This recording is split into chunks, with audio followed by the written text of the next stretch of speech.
What do you want to know about spinal cord injuries? Whether you are going into this medical field, maybe psychology or social work, or it might just be that you have a friend or family member with a spinal cord injury. My goal of today's message is to let you know what you want to know about spinal cord injuries, but maybe you are just too afraid to ask. But I have another question for you, and it doesn't work so well over video. But what do you see when you see me?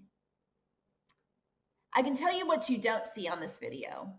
You don't see the fact that I'm sitting in a wheelchair. Maybe if I let you see my hands don't function.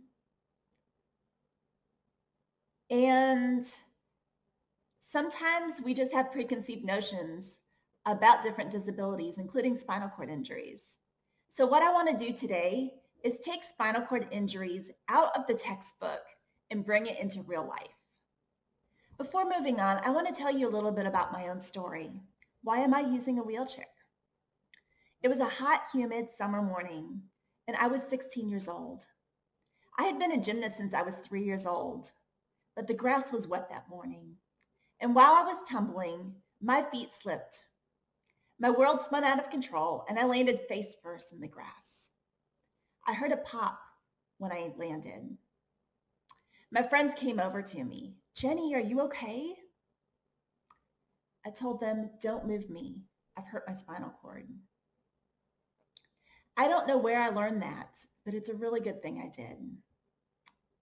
As I was laying there in the grass, there was really only one thing that I was afraid of: that bugs were going to crawl toward me. I was a girly girl. What can I say? But that morning changed my life. It's taken me on a journey to places that I never would have dared to imagine.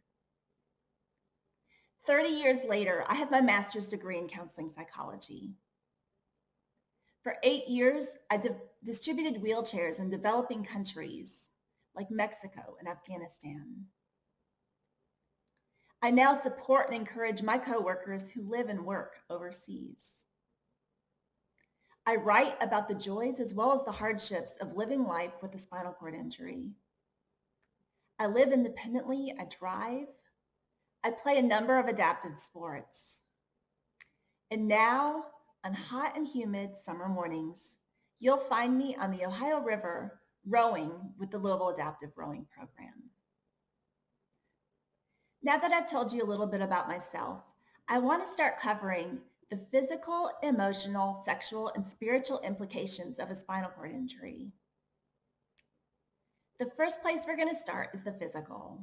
As most of you know, a spinal cord injury causes paralysis. But a spinal cord injury is so much more than just not being able to walk. Let's first talk about how we talk about spinal cord injuries even. When I broke my neck that morning, I had sustained an injury at the C6-7 level. So let's first talk about that. There's 4 regions of the spinal column: cervical, thoracic, lumbar, and sacral. Since my injury is at C6-7, that means it's at the 6th and 7th vertebra in the cervical region. And anyone with a cervical injury is considered a quadriplegic. So quad means 4. And so I have limitations in all 4 limbs. Anyone with a thoracic or lower level injury will be a paraplegic. It's very common in the medical field now for quadriplegics to be called tetraplegics. And that's because tetra comes from Greek, as does para. So some scientists, some medical doctor decided to change everything up. And instead of quads being called a quadriplegic, quads are now being called tetraplegics in the medical community. Among ourselves, we're still using the word quad. So you'll hear both. As a C6-7 injury, there's a number of different ways that can present. I have a complete spinal cord injury. And what that means is that I have no feeling or function from my injury level down. So from the chest down, I have no feeling. Obviously, I have no use of my hands and limited function and feeling within my arms as well. An incomplete injury will have some feeling or function below their level of injury. But incomplete and complete are really not great ways of describing spinal cord injuries. So in 1992, there was a group of doctors that came together and created the ASIA scale. And what this scale is, as you can see on your screen, it really lists and details the level of functioning within someone with a spinal cord injury. So an ASIA A injury has no motor or sensory function at all. ASIA E shows no sign of motor or sensory dysfunction. So they're going to be up and walking. They have all feeling and all function. What gets really complicated is the in-between. The only difference between an ASIA A and an ASIA B is that there's a test that's performed. And basically, a physical therapist or a doctor will put a gloved and lubricated finger into the rectum to see if there is a reflex or the ability to squeeze. And that's the difference between an ASIA A and an ASIA B. An ASIA B will probably still not have any feeling or function below their level of injury, but there's some part of that spinal cord that is still intact. And so in ASIA D and ASIA C, there's going to be all levels of varying abilities within there. This next slide, you can see the difference between an ASIA A and an incomplete injury. So someone with an ASIA C injury, for example. So this picture shows me in all of my quadliness. You can see the atrophy in my arms. And the other picture is of Tom. And Tom is an incomplete injury. We both have C6-7 injuries, but you can see the difference in function. Tom still uses a wheelchair. He still does not have function, the ability to walk, but he is an incomplete injury because he has regained full use of his hands, a full use of his arms. Look at those guns, come on. So there's a big difference. So just because someone says that they're a C6 injury, that doesn't mean that that's where they function at. So that's a big thing to kind of learn and to understand about spinal cord injuries. Now that we've talked about level of injuries, we're going to talk about the physical repercussions of a spinal cord injury. And that first one that we're going to talk about is bladder and bowel function. Of all of the losses that come from a spinal cord injury, the loss of bladder and bowel function probably affects people the most. In fact, if you talk to 9 out of 10 people with a spinal cord injury, they're going to say that they would prefer to have their bladder and bowel function back than the ability to walk. And that might be kind of surprising to you, but just think about what it's like to never know when your bladder and bowel might misbehave. That's how I like to talk about it, when they misbehave. So we're going to talk about some of the ways to manage bladder and bowel function after spinal cord injury. The first thing I want to mention is for those of you going into the medical field is to understand that talking about bladder and bowel function doesn't come naturally. And after my injury at the age of 16, I was mortified by having to talk about this stuff. Obviously, I've gotten over that now and we can talk about it. But I had a doctor come in and he was new to me. My regular doctor was out and he was reading my file. He was just walking in, reading the file, seeing what was going on. And he didn't look around the room to see who was in the room. And he starts talking about the problems that I was having with my bladder leaking. I was mortified because there were 3 guy friends sitting in that room with me. And the last thing I wanted to do was to have them know that my bladder was leaking, that I couldn't pee on my own. And I really want to emphasize to those of you going into healthcare to really take that into consideration. Take your patient's feelings and emotions and all of that into consideration when you start talking about some of this. It might be really difficult. Part of going to rehab is training the bladder and bowel to perform like they're supposed to after a spinal cord injury, what the goal is. And that is to go only on command, basically. So how you do that with the bladder, there's varying different ways, and it varies between male and female as well. So I'm going to talk about females first. So after my injury, I had to be catheterized every 4 to 6 hours. And the goal was to allow the bladder to hold enough urine to wait until you were catheterized before the bladder would leak. And as a female quad, there was no way I was going to be able to learn how to do this on my own. So while I was still in rehab, I chose to have a Foley catheter. And a Foley catheter is an indwelling catheter. So it actually goes into the bladder and has a balloon. You blow it up with some water, and so it can't come out. A bag is attached to the end of it, and I would just keep the bag tucked into my underwear. And that way no one even knew it was there. And eventually I learned how to empty it on my own. So it really provided a lot of independence. Foley catheters do come with the increased risk of urinary tract infections. So many doctors like to really just say, no, you have to intermittently catheterize. But as a female, that's really, really difficult. Well, about 10 years ago, I found out about a surgery that was called a mitrophonoth. And what that is they take some bowel tissue and create a stoma. And my bladder was also increased at that, the size of my bladder was increased. And so I can now use an intermittent catheter and intermittently catheterize every 4 to 6 hours, however often I need to. And that's given me so much freedom. I'm no longer attached to a bag and don't have to worry about it with clothes, and I don't have to worry about the bag slipping off or cleaning the bag. So it's been a really great option for me. And the catheter that I use, it's just an closed system catheter. And so it holds the bag and the catheter all in one. It's already lubricated. So it's really great for preventing UTIs as well. It's also great for when bathrooms are accessible, which still happens. So if I'm in a bathroom, I can't get into the bathroom itself to close the door. I just do what I need to do, and people, all they're seeing is my belly. So it's not like I'm showing everything off. So it's a really great option. So that's for women. For men, well, they have it a little bit easier because they can see where to aim, right? Just because of the difference in anatomy. And we can kind of joke about that, but it doesn't always work real well for men as well.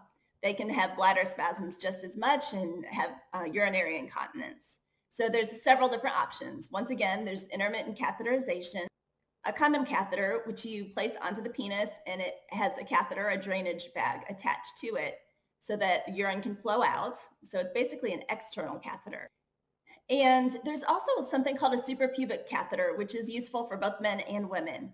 And it's similar to a Foley catheter, except that it's surgically implanted into the abdominal area, straight into the bladder. It does have to be changed out every 4 weeks, typically by a nurse, but I think some people are able to do that on their own. The main ways of managing bladder after spinal cord injury are a intermittent catheterization, a Foley catheter, suprapubic, and a condom catheter, and the mitrophonoth procedure. And there are men that are having the mitrophonoth procedure as well. So those are the different ways of managing bladder after a spinal cord injury. So bowel management. How do paras and quads poop after spinal cord injury? Well, I'm just going to be honest and tell you it's a really crappy situation. The goal of the bowel program is, once again, to only train the bowels to empty on command. And typically, a suppository is used to stimulate the bowels and create peristalsis. But in the higher level injuries, you also need to add something that's called digital stimulation, or what we say DigStim. And digital stimulation is as miserable as it sounds. You have a gloved, lubricated finger, place it into the rectum, and make a circular motion with that finger. And what that does, it relaxes the anal sphincter so that the poop can come out. And so that's an added necessary step that some people do need to take. Not everyone needs to do it, but a lot of people do. Another option for the bowel program is a colostomy, and that is a surgical procedure where the bowel is attached basically to the outside of the skin with a stoma, and a bag is placed over that, and so that the poop is collected in a bag. And many people say that this is just the best option because the bowel program doesn't always work well, and it gives them more freedom, less fear of accidents. So it's a good option for some people. The next thing we're going to talk about is skin integrity or skin breakdown. And we've been talking now for about 15 minutes, right? And I imagine some of you guys are kind of getting a little wiggly and moving around, getting comfortable. And that's probably because your butt's going numb. Lost some circulation. You just need to get into a different position. The thing with a spinal cord injury is that I don't feel that. And so I don't have that pain or that uncomfortableness to tell me it's time to move. And so skin breakdown is something that's very common, unfortunately, with spinal cord injuries. The first pressure sore that I had developed I could have prevented it from getting any worse. I was out at a water park with my brother and his girlfriend, who is now my sister-in-law. I was really excited to get to spend some time with her. And we were floating in one of the wave pools, and after about a half hour of holding on, was really tired. And I asked my brother if he could lift me up and set me down. And so he sat me down on the concrete. And after about 30 seconds, just 30 seconds, I was like, I need to be sitting on my cushion. So I asked my brother, hey, Matthew, can you pull my cushion off my chair so I can be sitting on it? So I lifted myself up and he scooted the cushion underneath me, and that was that. But about a week later, my mom said, you've got a red spot on your bottom, Jenny. Well, this was my first semester of grad school, so obviously grad school was more important. So I stayed up, I continued going to classes, and by the next semester, I was in bed full time, 24 hours a day, and having to have surgery. So it had gone from a stage 1 pressure sore, which is just a very top. You can heal it probably pretty easily by just staying off your butt for a couple days. But I didn't get off of it. And so that blood circulation, that oxygen, the skin was necrotic underneath, and it just opened up all the way to the bone. I ended up having to have a skin flap surgery, and that's where they go in, debride the wound, cut out any of the dead tissue, and pull together the muscle as well as the skin. And then you have another 6 weeks in bed. And what I try to do when I peer mentor new injuries, I really do try to put the fear of God in them when it comes to wounds, because it's not something to mess around with. The first thing that I do now when I get into bed is I take off my pants, I grab a mirror, I get on my side, and I look at my bottom, the areas that I know I'm most prone to have skin breakdown. A good rule of thumb is for someone who's seated in a wheelchair is every half hour to do a pressure relief. So how I do that in my chair, everyone's going to be a little bit different. So I just use my shoulder depressors, push down, and lift up. And I just try to do that for about 20 seconds. And that gets the blood and oxygen flowing to that tissue. So just being able to change positions. Once again, ideally it's 30 minutes, but I have a tendency to forget. I actually even have an alarm set on my phone that will go off to remind me. Now, whether or not I heed that, that's a different question. Pressure sores are most common on the bottom. It would be the ischial, both ischials, trochanters, tailbone, heels, head, and elbows. So those are the places that you really want to check. Another secondary complication of spinal cord injury is neuropathic pain. And I've already told you that I have no feeling and no function below my level of injury. And that is true, but it's not the whole truth. So neuropathic pain, the best way that I can describe it is it's the feeling that you have when when your arm goes to sleep or your leg goes to sleep and it starts to wake up, that pins and needles feeling. That's what neuropathic pain feels like. So my butt constantly feels like this, my legs, my feet. My neuropathic pain is not that severe. As long as I stay busy, I can really tune it out. And that's a big, big blessing. Some people, it's overwhelming and they just actually need pain medication or other medications to help dull that neuropathic pain. So we've talked about the level of injuries and how to talk about that, bladder and bowel dysfunction, neuropathic pain, and bladder and bowel. Now we're going to talk about one more secondary condition from spinal cord injuries, and that's autonomic dysfunction. The autonomic nervous system regulates heart rate, blood pressure, temperature regulation, and even digestion. And for people with T6 injury levels or higher, the autonomic nervous system no longer functions properly. So all of these things, the heart rate, blood pressure, temperature regulation, are just out of whack. And what can happen is that instead of my body cooling itself, I can't sweat. So I just get overheated. My blood pressure is oftentimes, on a really good day, it's 90 over 60, but it's often much lower than that, and I'll be lightheaded. So I have to stay really well hydrated just to try to bump my blood pressure up. I'm going to give you an example of what this looks like in my everyday life. So in the summers, I mentioned that I love rowing. And so I'll go out to the boathouse at around 8 o'clock, 8:30 on Saturday mornings. And why do I do that? Because it gets really hot and humid in Louisville, Kentucky. So I get down to the boathouse to try to avoid the worst of the heat. But I'll get on the water, and as I first start rowing, I'll get some lightheaded. And that's just because my heart rate won't increase. My blood pressure isn't high enough to pump the blood well enough.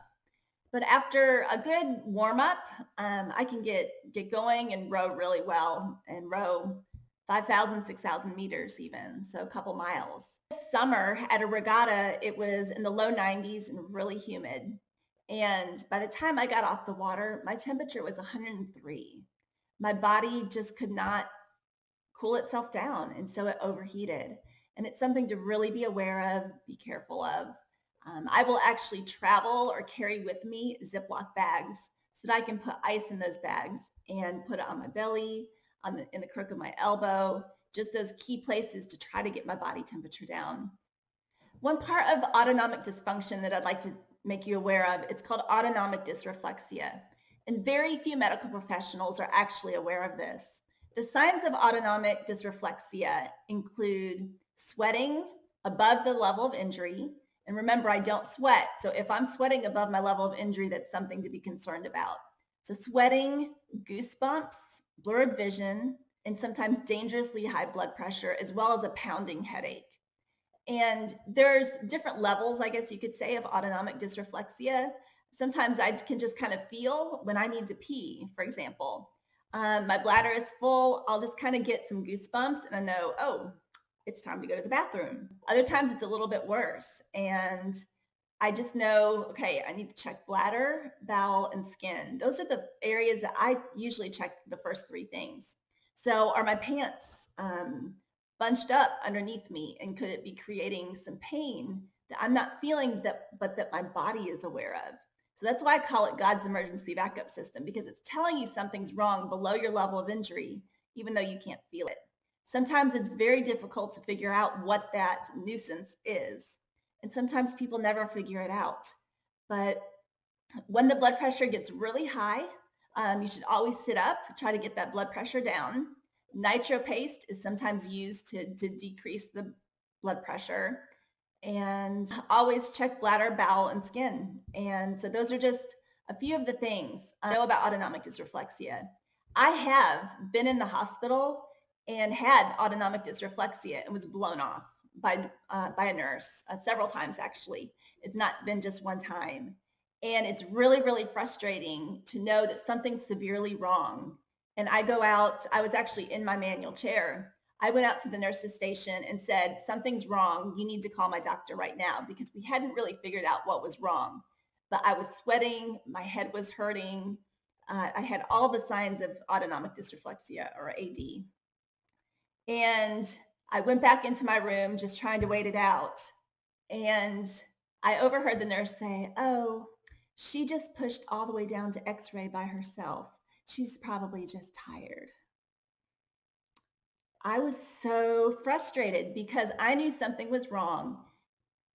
This is just a good example where I really want to encourage you, if you're going into the healthcare fields, listen to your patient. They might know something that you don't know. You may not know everything about their condition. I knew what was going on. The nurse didn't have a clue about autonomic dysreflexia. And that's okay, but I just wish she would have listened to me. We've talked about some of the physical impacts of a spinal cord injury, but there's so much more that we could actually cover. There's more secondary issues that we just don't have time. But there's spasticity, increased risk of obesity, diabetes, and heart disease. And there's also osteoporosis, which is just kind of part of a spinal cord injury. All right, so emotional implications of a spinal cord injury. I think as medical professionals, the physical is the primary focus, but there's such a big emotional impact after a spinal cord injury. Once again, a spinal cord injury is so much more than just losing the ability to walk. There are losses, loss of independence, loss of control. And I'm going to talk about some of the other things as well. The first thing I want to talk about is the benefit of peer mentors. When I was in rehab, I had a visitor come and she also had the similar level injury as me. And Lois came pushing in to my room at rehab. And when I saw her, I didn't like the way that she looked because she looked like me. My hands looked like hers. And I didn't like the way that my hands looked.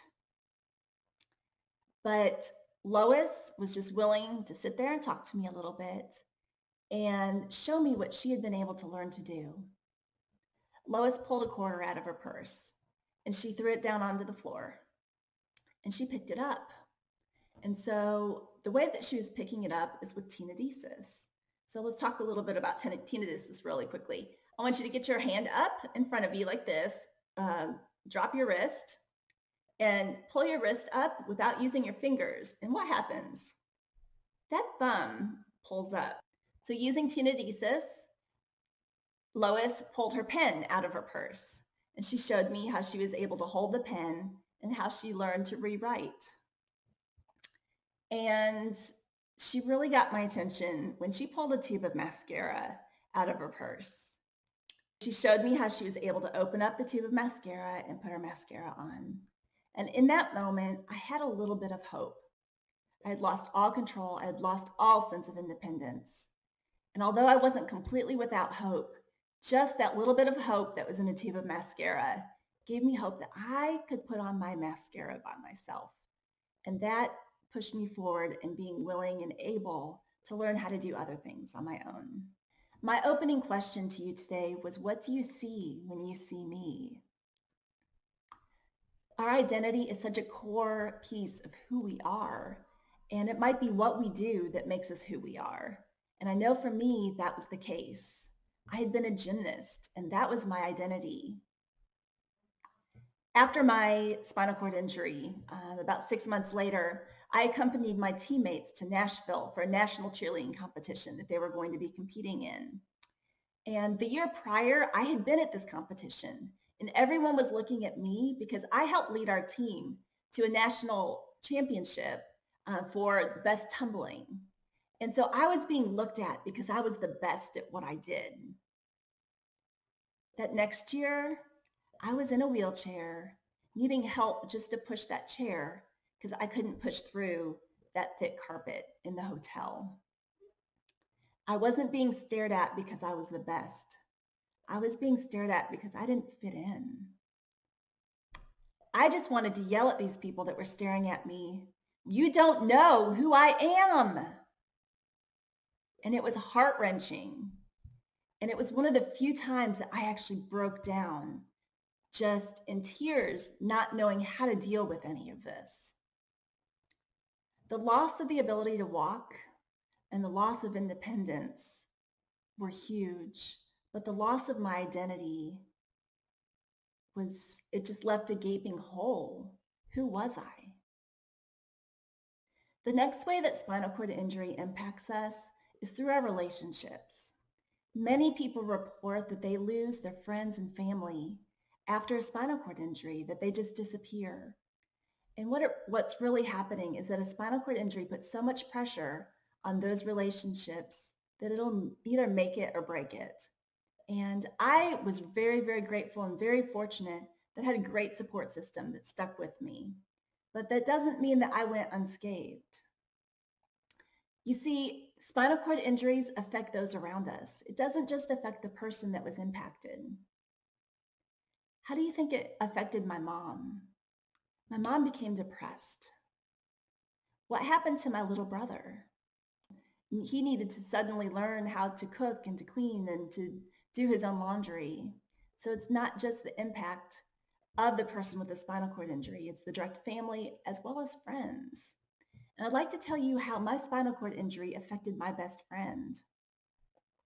Barbara and I had been friends since I moved to Louisville when I was 11. And between gymnastics and church and school activities, we were together more than we were apart. On the evening before my injury, we were sitting out in a swimming pool in her backyard. My family was actually in Florida on a family vacation that I chose not to go to because we had a competition coming up and I wanted to be able to practice as a team. So the Roberts had taken me in.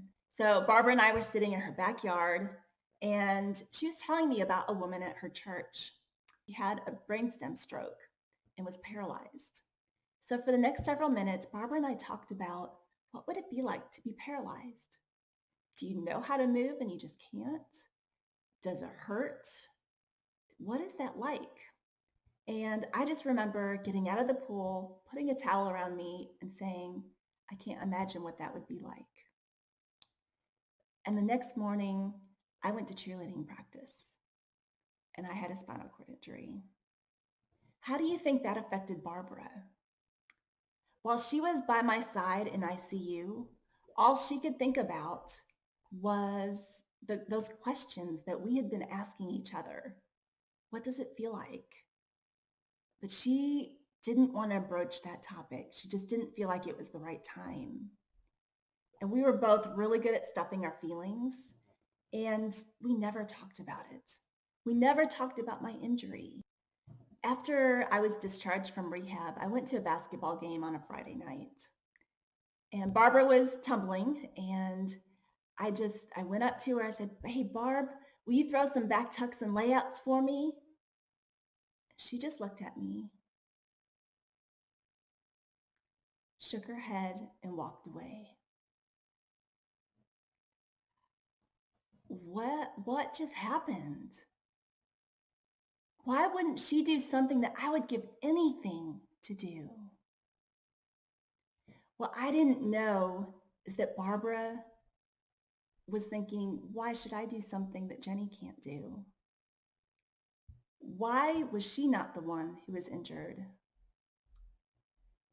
The impact of a spinal cord injury does not just affect the person with the spinal cord injury. It has a ripple effect.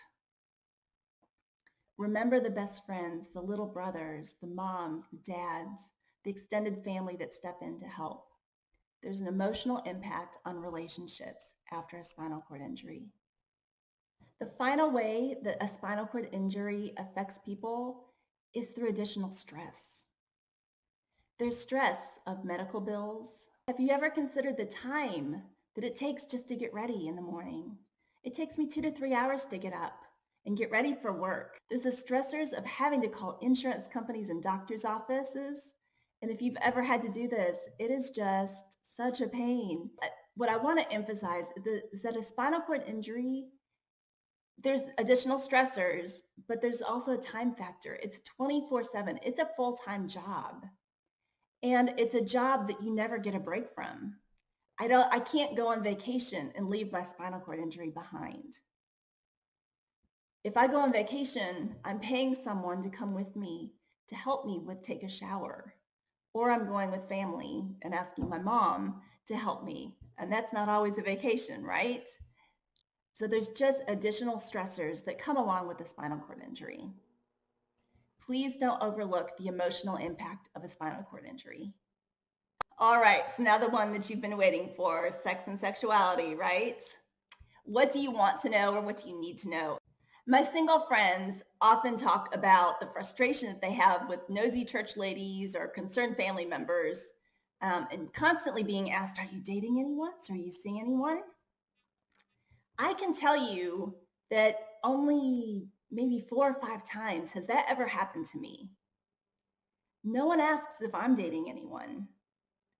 And that's typically because the disabled population is seen as asexual.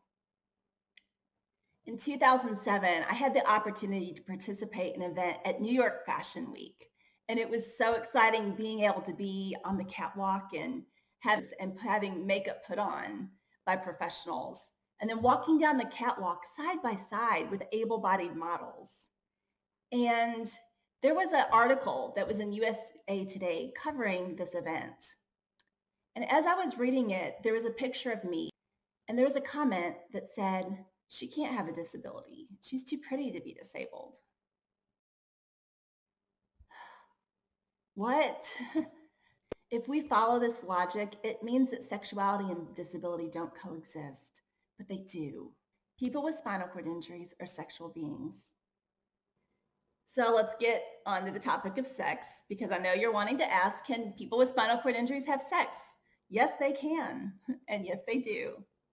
Women can have sex. Our anatomy doesn't change after a spinal cord injury.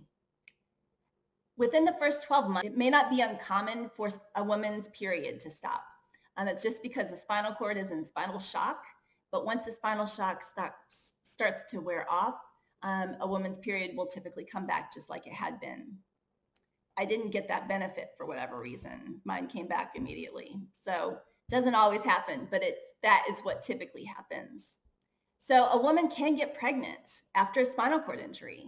And so I know a number of friends, both quads and paras, who are moms, and they had their children naturally. There may be additional risks associated with pregnancy and a spinal cord injury, like autonomic dysreflexia that we were talking about earlier. But for the most part, it's possible. From a physiological perspective, there's some interesting research out there. So the vagus nerve runs obviously outside the spinal cord, correct? And there's a lot of research that shows women can orgasm just as frequently as women without spinal cord injuries because the vagus nerve runs outside the spinal cord. For men, sexual function is a little bit more complicated. Typically, pharmaceutical intervention is needed to maintain or sustain an erection or ejaculation. Retrograde ejaculation is also common, and that's where the semen is, instead of coming out, it goes back up into the bladder. And I was asking some of my guys friends, so how does this affect sexual pleasure? And obviously you can tell that we talk about things pretty openly, and I knew I was opening a can of worms when I even asked this question. So this image, these two images represent sex after spinal cord injury versus sex prior to a spinal cord injury.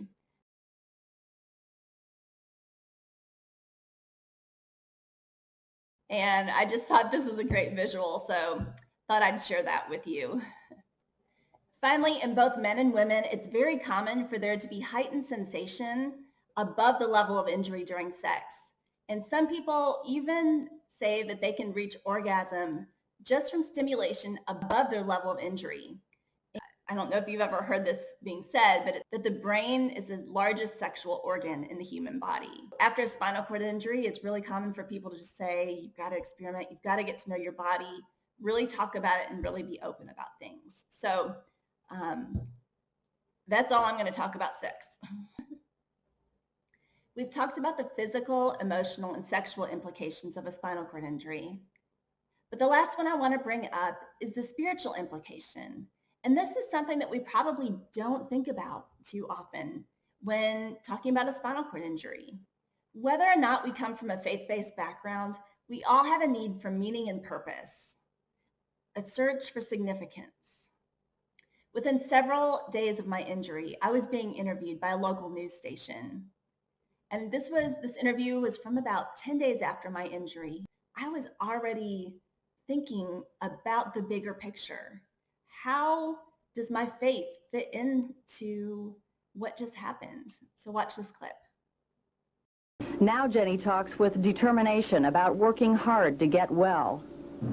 I think some good things have come out of it.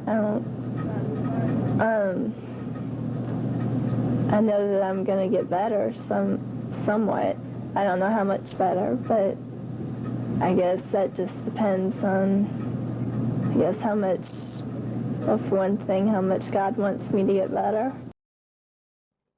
My faith was, and it still is, the foundation on which I hope to live my life.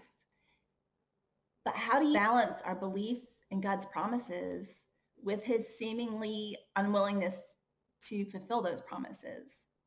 And to be honest, it's a question that I still wrestle with. But I think if we're all honest, it's a question that we all wrestle with. And then there's the big question. Why? Most people have questions. Those big existential questions like, why me? Why do good things happen to bad people? And so this is part of a spinal cord injury, is wrestling with those questions. It's a question that can't be answered in most cases, but it's a question that will be asked, and it's part of that spiritual impact of a spinal cord injury.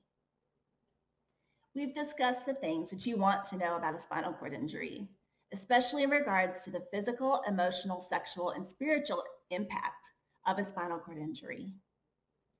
I want to encourage you to use this information now, not just in your future careers, but with the people that you meet in your everyday life. I challenge you to see the person behind the spinal cord injury. In closing, I'd like to return to my original question. What do you see when you see me? Although we've talked about the impact of a spinal cord injury, my ultimate goal is that you see me and not my spinal cord injury. The best compliment I can get from someone is that when they say, "Oh, I forgot." Maybe we're making plans to go to a restaurant and it's not accessible. "Oh, I forgot about your chair." That's a compliment because they see me and not my wheelchair. As we close out, I'd like to share with you something that I wrote for the Christopher and Dana Reeve Foundation for an Instagram campaign that they did last year. This is what I wrote. What do you see when you see me? My hope is that you don't see someone with a C6-7 spinal cord injury. I hope you see a successful, hardworking employee. Someone not often willing to say I can't or it's impossible. An athlete. Someone involved in the community. A writer. An encourager to both the seated and the standing. I hope you see an advocate for others with disabilities around the globe. A daughter, sister, and aunt. I hope you see a woman who is not defined by how much my spinal cord injury may limit me, but by how much my world has expanded because of it.